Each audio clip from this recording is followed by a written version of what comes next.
Hello everyone, welcome back. Today we're going to learn about linear approximations and differentials. So we're going to explain what those are and how they're used. So our goal is then to understand and be able to use linear approximation of a function and also to be able to understand differentials. So first, let's talk about this idea of linear approximation. These two things are connected also. So linear approximation. So let me kind of read this first. We'll explain on the right kind of what this means, where it comes from. So for x value is very close to some number a, we can approximate a function f using a straight line. Okay, a linear approximation of this function f at this point a, this x value a, looks like this.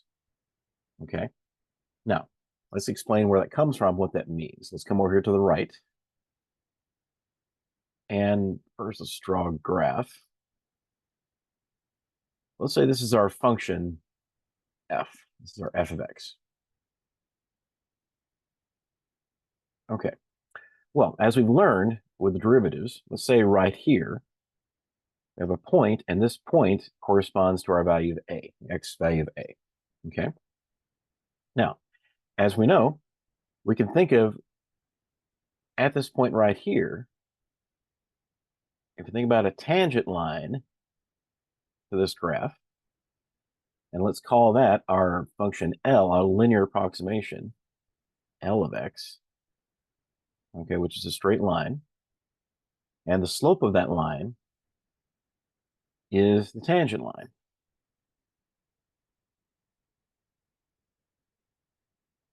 At that point, A. Okay? And this is something we've seen before.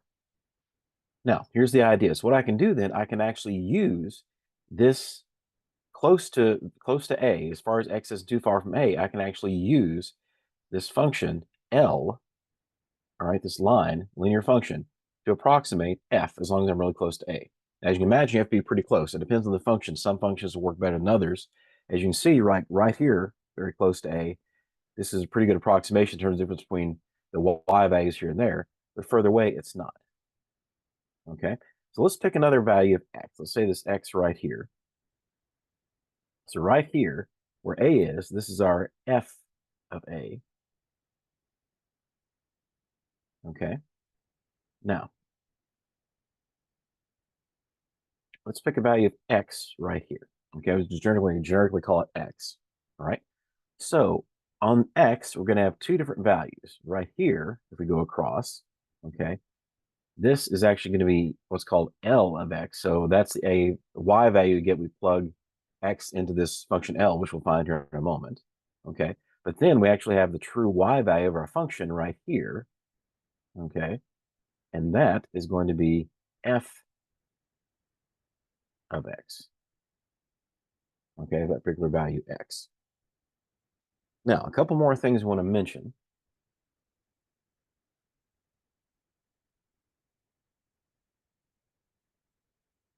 The kind of where this formula comes from is actually from the slope of a line.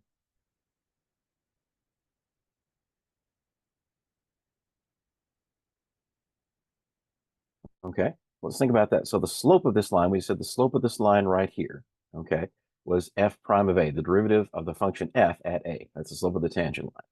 Let's think about that slope, m, which is equal to f prime of a. And that's supposed to be an f.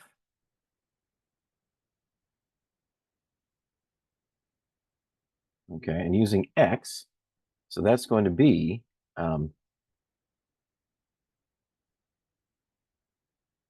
L of x minus f of a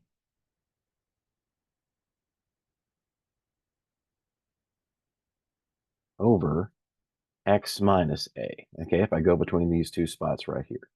Okay, this is my x minus a. That's essentially my run. Think of the slope as rise over run. It's my run. This is my rise. And so that's what I get. Now, if I take this and solve it for L of x, okay, that's going to be, I'll just write this over here, change sign. So L of x minus f of a. If I multiply both sides by x minus a, that's going to be f prime of a times x minus a. Okay, then finally add fx to both sides. So L of x is equal to f of x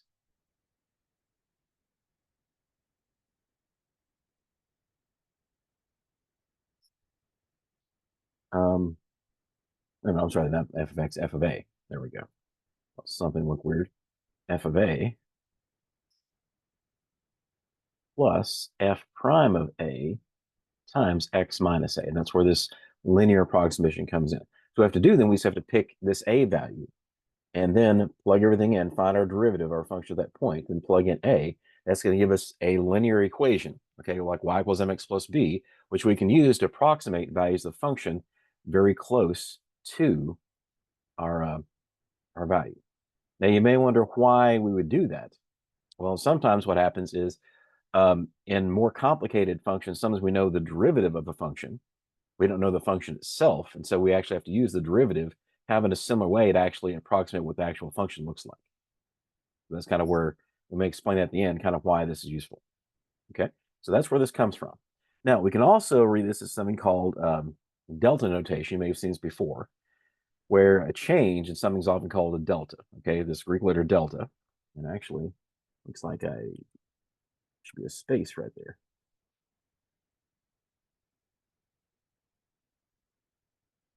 Yeah, there we go. And basically it's saying the same thing. So this distance here is our change in x. Okay, and this distance here is our change in y.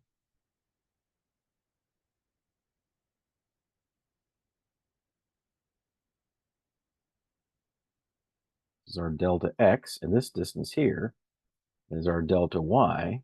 Okay, so we can also think of it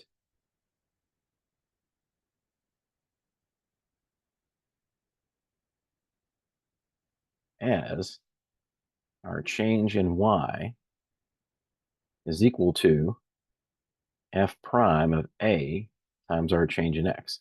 And basically it comes from this statement right here, okay? So if I just have solved for x, this is my change in y values, and this is my change in x values, okay? Or actually, we technically change this. It's actually my, to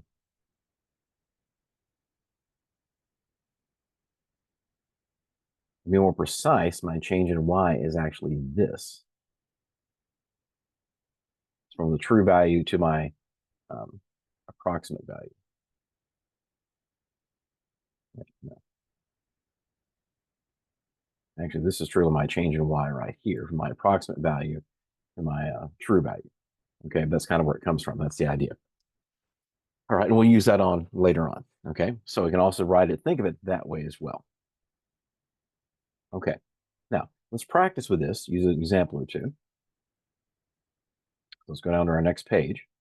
And here, I want to approximate a function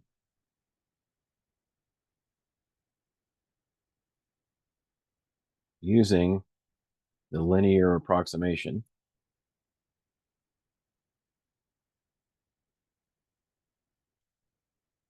And look at example, see how this works, and we'll also talk about the error.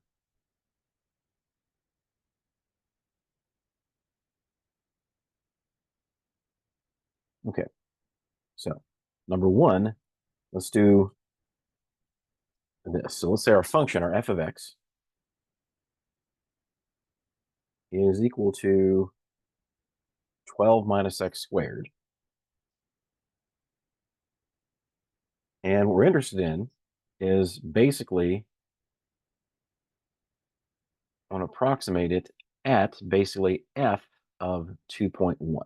Okay, so we're going to evaluate our function f of 2.1, then we're going to approximate using our list linear approximation, get it 2.1, and see how they compare. So first off, let's graph this. Now to recognize, you hopefully notice that's going to be a parabola. So open downward. Let's go to Desmos. Just type in y equals 12 minus x squared. See, let's actually zoom out just a bit so we can see it better. Right, so there's our function. Okay, and of course at 2, or about 2.1, is going to be about right here. Right around there. Okay, so we want to approximate it at that area. Okay, so first off, let's use this formula. So first I need to find our derivative, f prime of x. So the derivative of course, 12 is 0. minus the derivative of x squared is 2x. And so that's just going to be negative 2x. Okay. Now our a, we're actually going to use 2. So we're going to approximate 2.1. We're actually going to use 2 for our value. Okay. And so f prime of a is equal to f prime of 2. Just plug in 2 here. Negative 2 times 2 is negative 4. So that becomes the slope of our line. Okay. Now also f of a, that's also part of my formula, f of a. So let's plug in f of 2. Let's plug it back into the original. So 12 minus 2 squared. And that's going to be 12 minus 4, which is going to be 8. Okay. So my L of x, which is equal to, let's write the formula down first, f of a plus f prime of a times x minus a, just plug all this in, is f of a we said was 8 plus f prime of a is negative 4 times x minus a, and a was positive 2.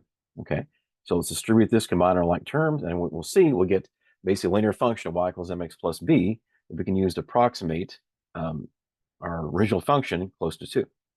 So 8 minus, we distribute the negative 4, negative 4x plus 8, and so that'll be negative 4x plus 16, which of course, as you can see, is just a linear function. Okay, now let's also graph that.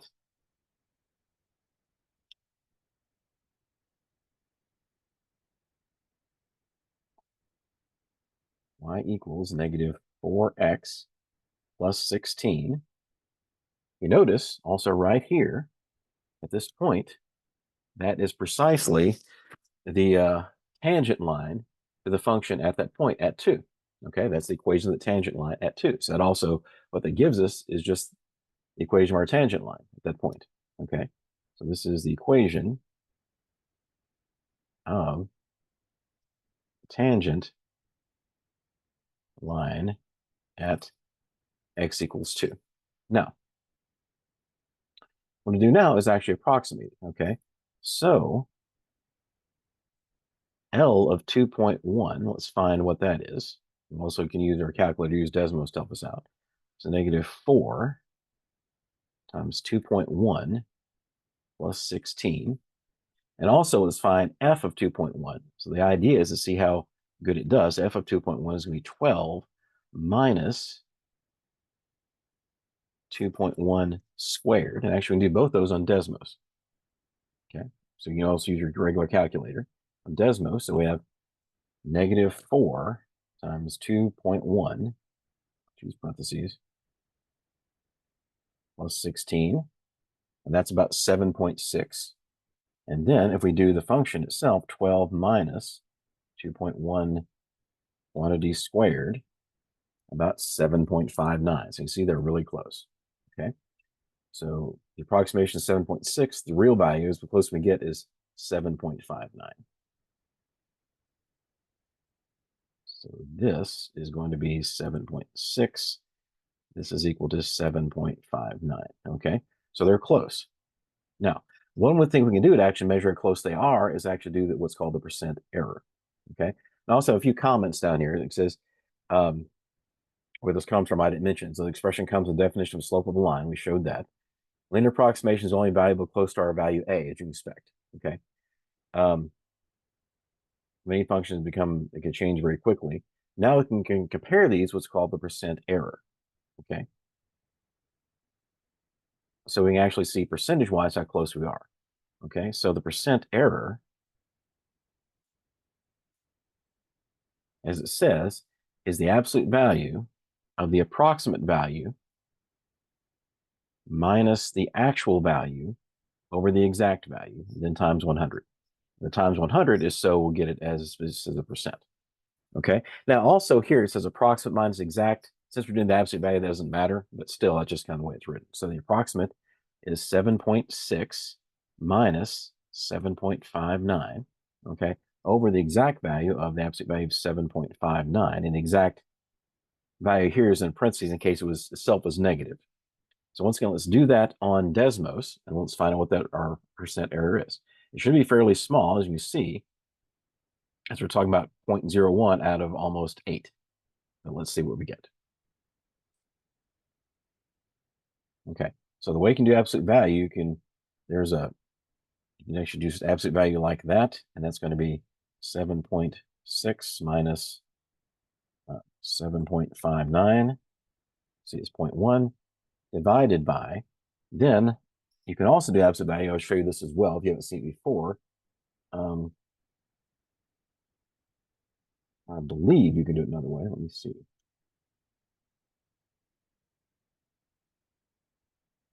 I think there is. Well, maybe not. Okay. That way I have some absolute value bars somewhere, but I don't see any. Okay.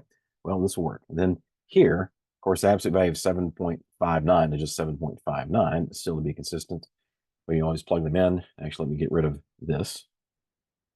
Okay. Now, then times 100 to make it a decimal, a percent rather. And that's as a percent. Let's just use 2 decimal places. About 0.13%. Okay, about 0.13%.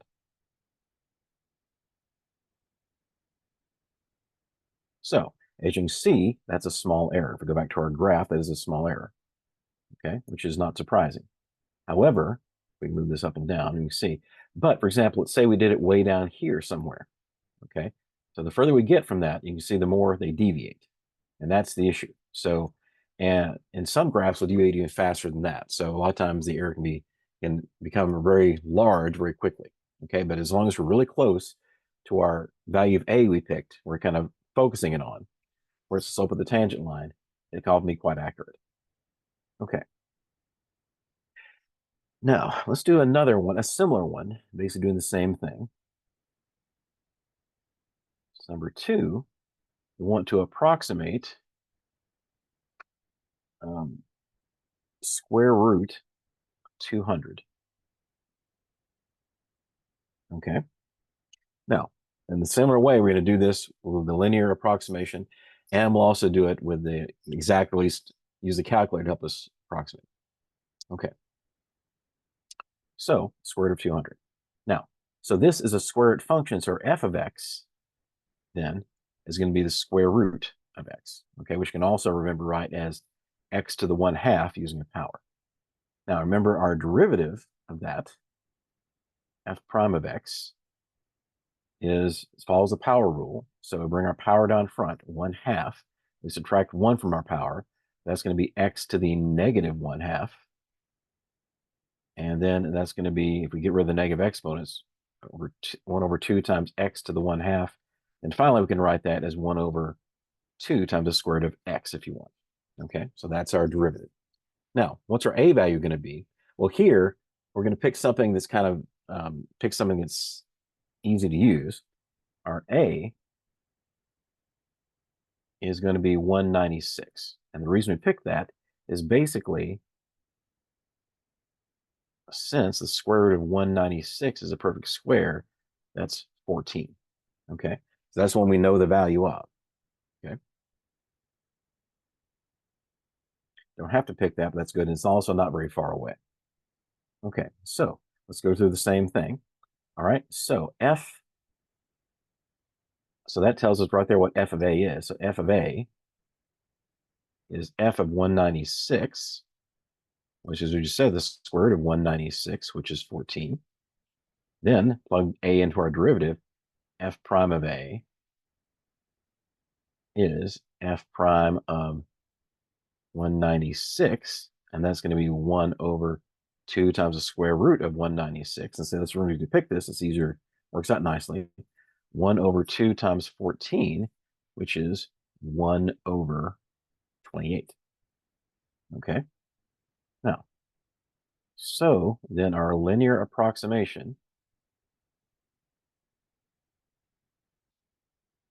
so let's get our formula, L of x.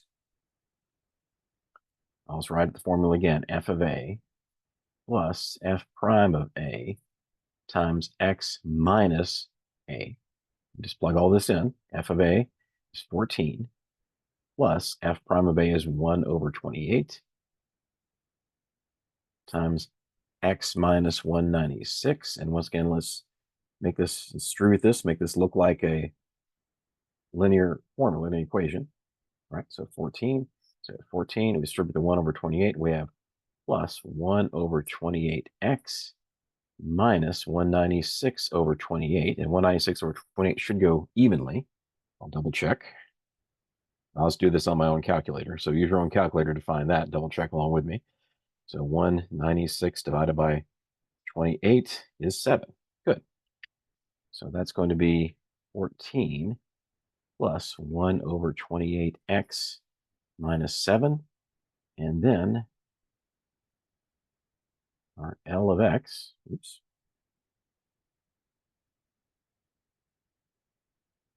is equal to 1 over 28x plus 14. Okay, let's actually go back to Desmos. Now this one, let me actually turn all these off. Let's do that. So let's look y equals and do a square root. Just do SQRT is the quickest thing, x. And then let's do this. So let's do our new linear function. And also let's zoom out. So I have to zoom out quite a bit to get to 200. Right there is about 200. Okay, about 196. And in fact, we can label that point. So 196 and 14. 14, not 12. There we go. Okay, so that's the point we care about. Now, let's type our linear function, y equals 7 plus 1 over 28x. And it's a little hard to see, but yeah, it looks like that pretty much hits it right there. Okay, in fact, we can see that. Okay. If we zoom in, we can see that a bit better. So let's do that. Yeah, and here, this, as you see, is actually a pretty good approximation because this square line is fairly flat. So actually, it should be a pretty good approximation for several values. So we should get a good approximation from this. Okay, but that's our, so remember that gives us the equation of the tangent line at that point. Okay, so now let's test it. All right, so L of 200, I'm going to find L of 200, and then the square root of 200. Okay, so 1 over 28 times 200 plus 14. Okay, now, so that's going to be 200 over 28 plus 14, which actually will reduce to, we can actually take a 4 out of all those. So 4, that's going to be 50 over 7 plus 14. Okay, and then we're going to write this. I want to put this in exact value, but also approximate it. So just exact value for the practice and part. All right, so what we need to do then is multiply the top bottom of this, 14 over 1 times 7. And 14 times 7 is 98. So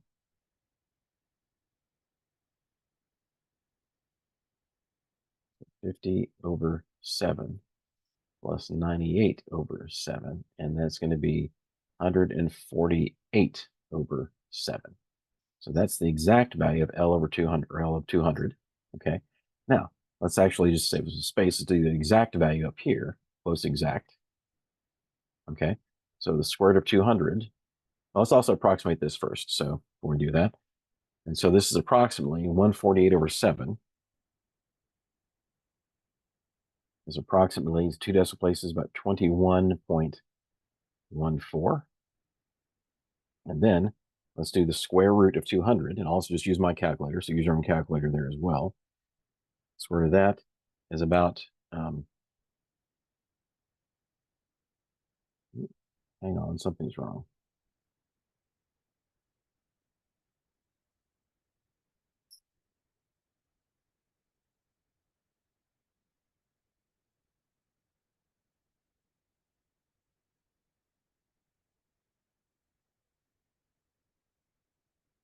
Okay, hang on just a minute. Something's not quite right.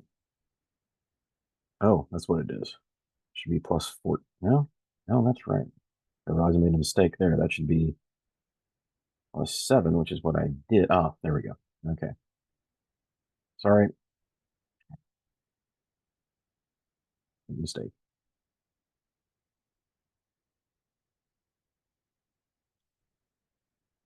I wasn't being careful enough.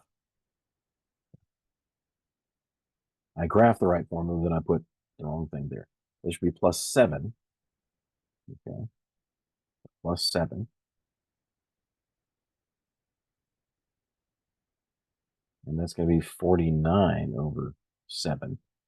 So 49, 50 plus 49 is going to be 99 over 7. And that's going to be approximately, yeah. So I'm going to go, actually, this one, I'm going to make this as 14 point, go a few decimal places so we can compare. So 1, 4, 2, 9. Okay. Now let's do the square root of 200.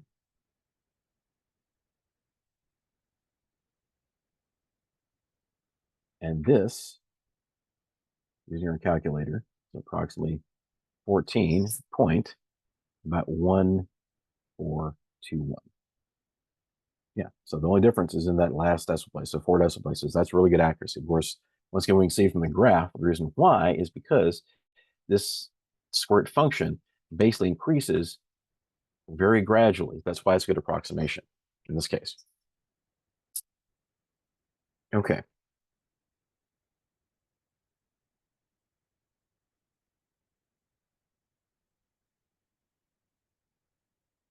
Next one.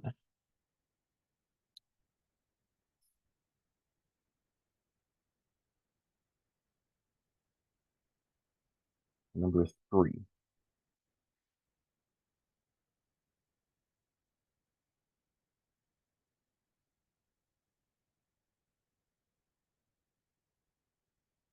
So just a second, let me get my notes, what the exact value was.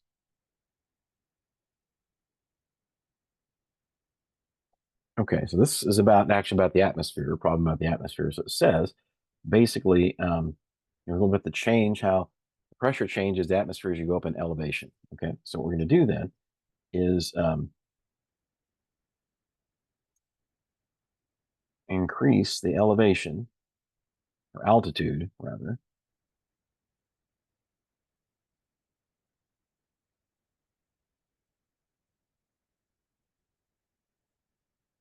from 2 kilometers to 2.01 kilometers, okay, above the surface.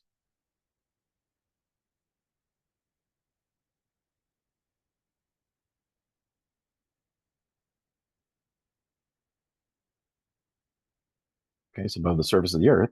So the question is, what is the change in the pressure,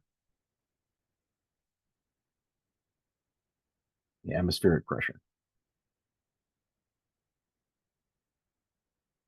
I'm having trouble writing today. So if you remember that basically as you increase in altitude, increase in height above the surface of the Earth, the atmospheric pressure goes down because the amount of atmosphere that's weighing down on you is less the higher up you go. So we want to see what the change in pressure. We're going to use then for our pressure is going to be given by this formula. P of Z, and Z is going to be our altitude, okay, is equal to 1,000 times E to the negative Z over 10, where once again, Z is the altitude in, we'll just use kilometers, okay? Now, we're starting, once again, so we're starting it basically at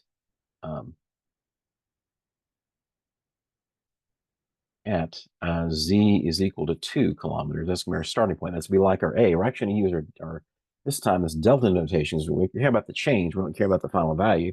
We're interested with the change, okay? So we're going to use then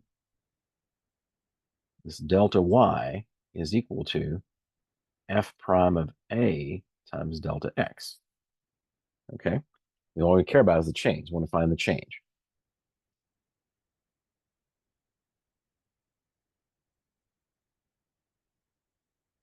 Which is delta Y. All right.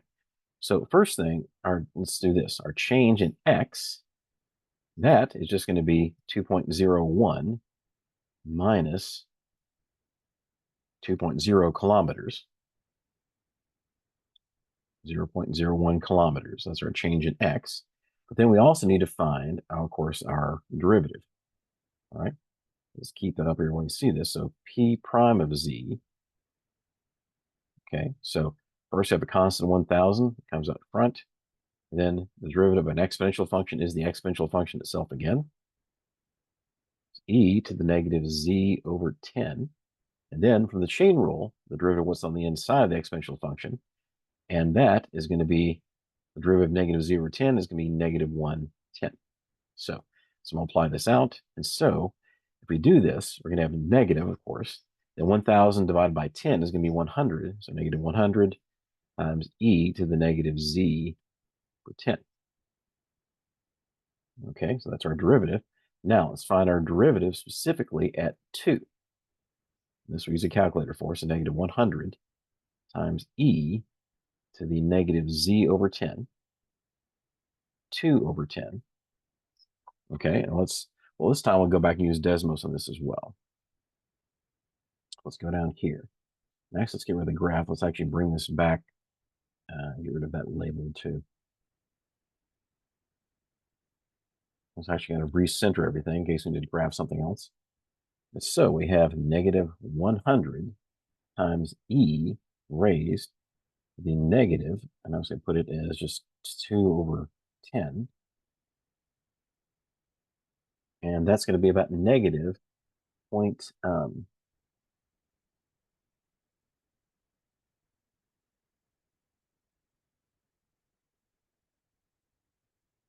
negative 0.8187.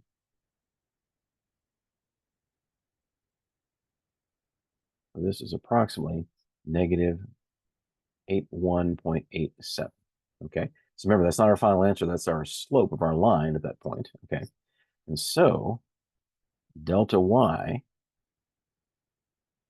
is, once again, also remember this delta y is approximate, okay, as we saw. So that's not exact, that's an approximate value. It can be close.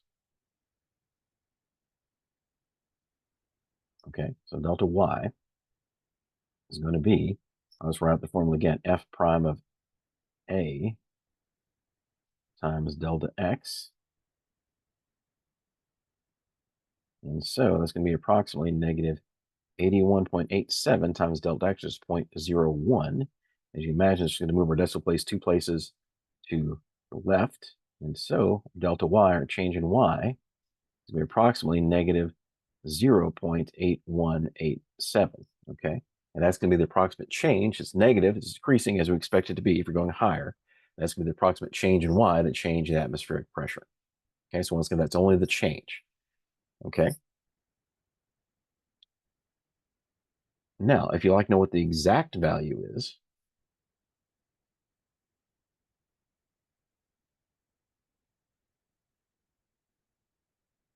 actually, I realize I may need more paper here, so give me just a moment.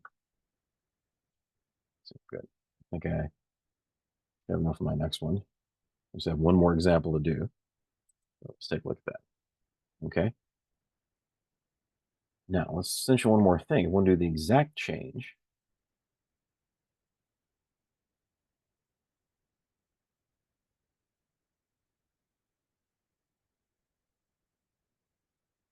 If I wanted to compare it, the exact difference would be P of 2.01 minus P of 2, okay, using our formula.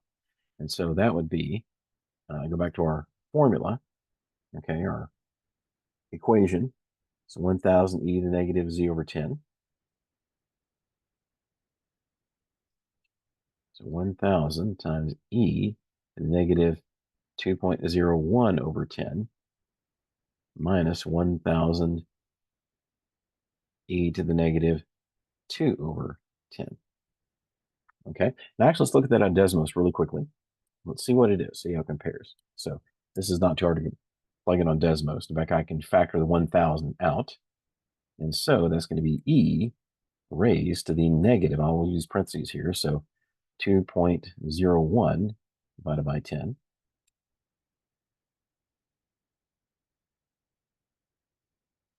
minus e raised to the negative 2 divided by 10.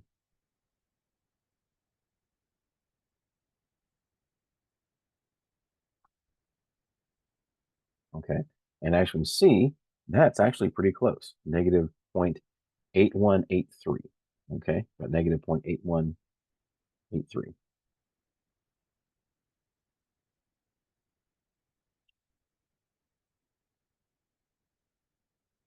So I had negative 0.8187. Let's double check that one more time. Make sure I got that right. 183 to 8187. Right. So here, a very small difference as well. Okay, so that's a good approximation. All right. Now, one more thing. Let's talk about something called a differential. So one more concept and then one more new example. Right, so a differential is essentially taking this idea right here and making it kind of exact.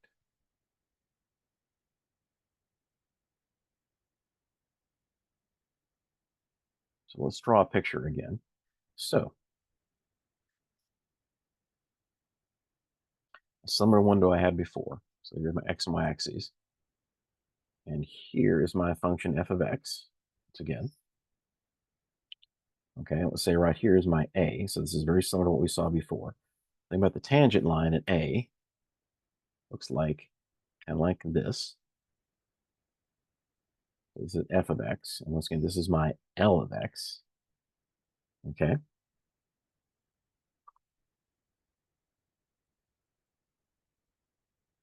Now, let's say I make a let's say I make some distance go from a. Let's call that delta x. Okay. This point right here is going to be a plus delta x. So some small change in x. Okay, just pick something small. Okay. Now, this point right here, then, I have evaluation on my linear approximation and also on my exact function. Okay. So this, of course, is linear approximation at a plus delta x, that small value. And then here, then this one is the exact function value, f of a plus delta x. Okay. Now, notice here, think about a little rectangle we have. Okay. Now, this distance here is also what we call, for now, my differential, my d of x. Okay. And this distance right here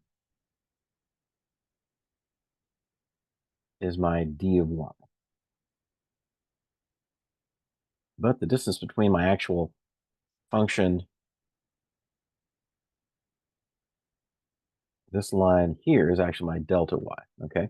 So from before, this is what we're doing right here. All right. So we started from this point A, found some change delta x. Okay. And then that gave us then delta y approximate. Okay. But here, so here's the idea. Imagine taking this delta x and moving it backwards. Okay. So making a smaller and smaller rectangle, moving this delta x dx closer and closer to a. Okay. So you can imagine as you do that, my delta y and my dy are going to get closer all the time. dy is going to get closer to delta y. So the differential is kind of like the smallest possible difference you can imagine. So what we're doing then essentially is think of it this way. So as remember the limit. So limit as delta x goes to 0.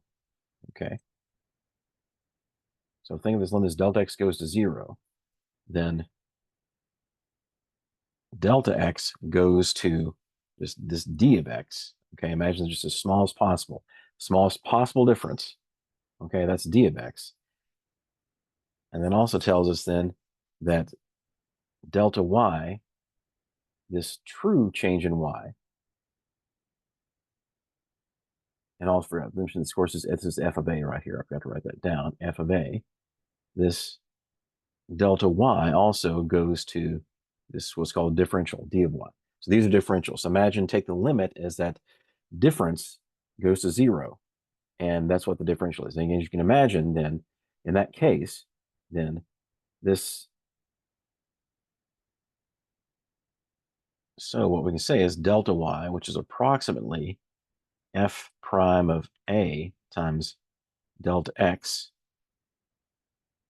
goes to, and notice this is exact. This is no longer approximation. This is exact. D of y is equal to f prime of, and here it's got to make it generic, f prime of x times delta x. Okay, where x can actually be anywhere, of course, it could be specific a. Okay, so that's what happens. And basically, as we shrink this delta x, make it as small as possible, then this dy becomes the exact same as the change, actual true change in y. Okay, the limit as delta yx goes to 0. So remember, we talked about the differential, the derivative being like the instantaneous rate of change of the slope of the tangent line.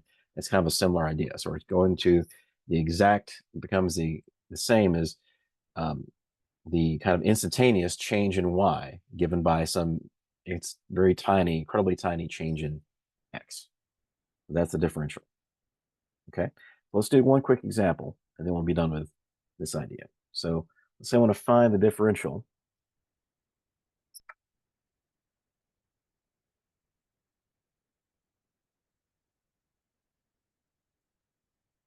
Let's say find the differential expression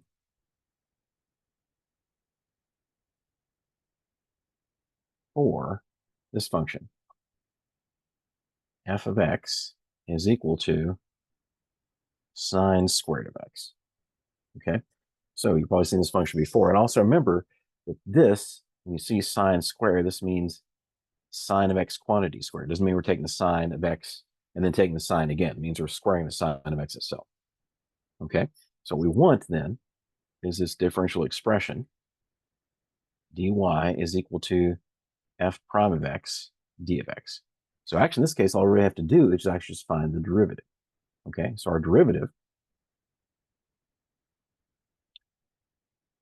f prime of x, so remember, let's just use this version right here. It's easier to work with.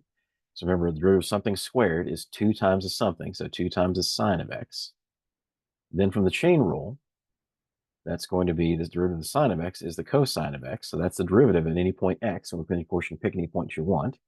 And then, so all we have to say then is that differential dy is equal to 2 times the sine of x times the cosine of x times dx. And that is the differential. Okay. And from that, once again, the same idea. And so let's actually go back to Desmos one more time. Let's actually graph this. So y equals, then parentheses, sine of x. Remember, default's in radian mode. Then raise that to the second power. Oops, I need to zoom in quite a bit to see it.